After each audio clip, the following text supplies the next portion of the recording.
ten ten আজি পুৰা special পিটিকা বেঙেনা পুৰা পিটিকা আৰু এটা স্পেচিয়েল বস্তু আছে সেই বস্তুটো মই কৈ আছোঁ চাই থাকক তেতিয়া গম পাব আহি গ'ল আমাৰ টুকুলু পুৰা হাংগামা কৰিবৰ কাৰণে আহি পেলাই মুঠতে এতিয়া খোজকাঢ়িব পৰা হৈছে যি টি বস্তু চুব পেলাব তাইৰ কাম সিমানেই আৰু মই মাত্ৰ সামৰিব লাগিব একো বস্তু নথব নোৱাৰি এতিয়া মই কাটি লৈছোঁ পিঁয়াজ মিহি মিহিকৈ কুটি ল'ব লাগিব পিঁয়াজ আৰু মই সৰুকৈ অলপ পিঁয়াজ কাটি লৈছোঁ যাতে মই দুটা আইটেম বনাম বুলি ক'লে আচলতে ভুলে হৈ যায় ৰান্ধিব লাগিব এবিধ আৰু এবিধ পিটিকা বেঙেনা পুৰা পিটিকা সেইটোতো সকলোৱে জানে কিন্তু গেছত হয়তো আনসকলে নাখায় এয়া হৈছে মিছা মাছ মই গৰম পানী দি পেলাই পুৰা কোমলাই থৈছোঁ 10 মিনিটমানৰ আগতে মিছা মাছখিনি ধুনীয়াকৈ যেতিয়া গৰম পানী দি দিব তেতিয়া সি ধুনীয়াকৈ কোমল হৈ আহিব ভিতৰৰ পৰা একদম সিজিয়ে আহে চাগে আধা আধি দেই একদম চেপি থৈ যাব আৰু চেপিবলৈ কিন্তু একদম চাব হাতখন যাতে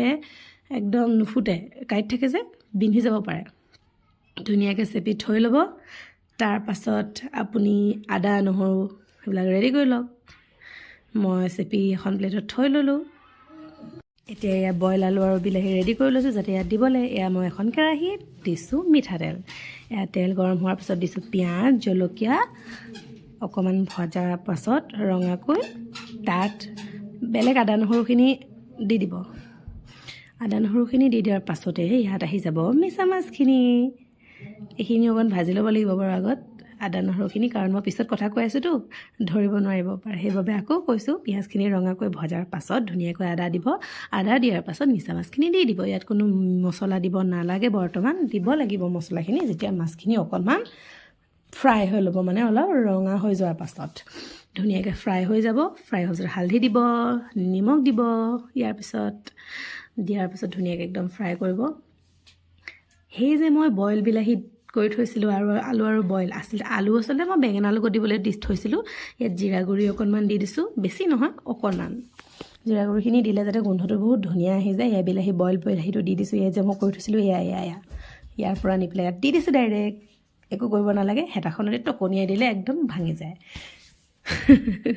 ধেমালি কৰিছোঁ ভাঙি দিলেই হ'ল আৰু হাতেদি আপুনি পিটিকিও দিব পাৰে ধুনীয়াকৈ মিক্স কৰি দিয়াৰ পাছত বিলাহী আৰু মিছা মাছখিনি একদম একাকাৰ হৈ যাব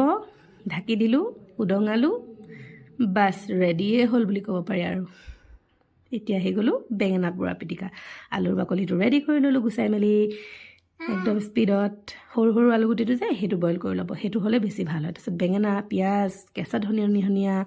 একদম আৰু ক'বই নালাগে ধুনীয়াকৈ একদম পিটিকি ৰেডি কৰি ল'ব লাগে খুব স্পীডত কৈছোঁ নহ'লে ধুনীয়াকৈ পিটিকি লোৱাৰ পাছত এয়া মই পিটিকি আছোঁ তাৰ আগতে কৈয়ে দিছোঁ মই একদম মইতো বহুত পিটিকা বুলি ক'লে আৰু পিটিকিব লাগে যিমান পিটিকাৰ টেষ্ট সিমানেই আহে একদম নিমখ সোৱাদমতে দি ল'ব ইয়াৰ ৰেডি এখন থালি এই বাতিখিনিত মই অকলে নাখাওঁ বাৰু মই আৰু মোৰ হাজবেণ্ডে খাম এবাতিত দুবাতি হৈ গ'ল আৰু খানা ৰেডি এতিয়া মাত্ৰ জুতি লোৱাৰ সময়ত